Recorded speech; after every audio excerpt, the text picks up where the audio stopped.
All right, so in this next step, we're going to show you how you can customize your LOIs that are being sent out. So at this moment in time, let's just say we open up this property.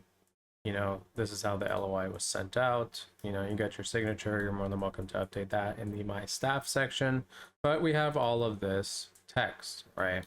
Now, again, right, every single one of you might want to be branded differently, want to say something differently. You might not have a 10-day inspection or a 30-day close.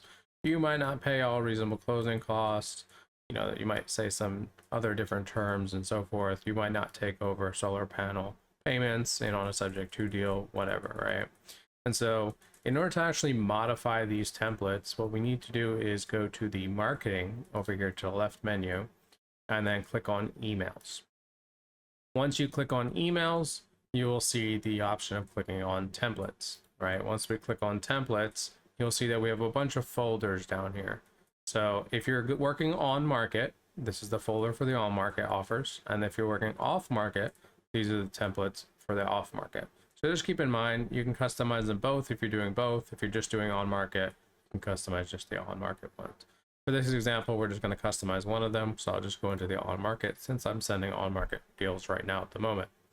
Inside of here, it's a little out of order, but you have your cash offer, email offer to agent, right? And then you have what we call email follow-up, right? And this is also for the cash offer.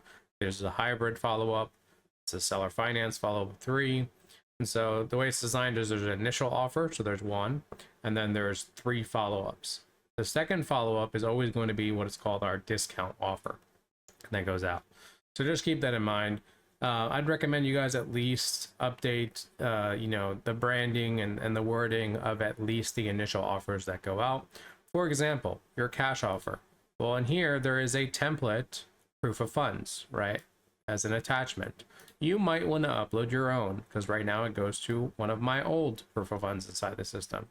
So you would change the hyperlink to your own Google Drive or your own PDF or whatever. At this point in time, if you don't even want to have a proof of funds here, you could just delete it. And then here you can also change everything else in here. Now, just keep in mind, right? Do not change the curly brackets that you see in here. These curly brackets are taking the values that are inside your opportunity card, right? Inside of the opportunities pipeline, the acquisition pipeline. If you delete these variables, this offer will not send out correctly. Same thing goes for your signature. Notice how it takes your signature from the staff section and automatically populates it here. And then this one says, hey, contact first name. So just keep that in mind. You can add everything prerequisite to this. All this, you might not be using cash/hard money loans. You might be using private money. You might not be using veteran's title, or, might not want the seller to choose. You might be having attorney states. So you can reword this to however you choose. Once you're done rewording, go ahead and select Save Template. And for another example, let's pull up one of the creative finance ones. So let's just say right here, here's the email offer to agent for the hybrid. And we'll go ahead and click on that. Same idea, right? Do not change the curly brackets inside of here. Change all the other text that you want inside of here, from the very beginning. Don't change this curly bracket right here, but change everything else that you need in here to your own wording so that it matches your brand and your business model. Once you're done making those changes, go ahead and save the template.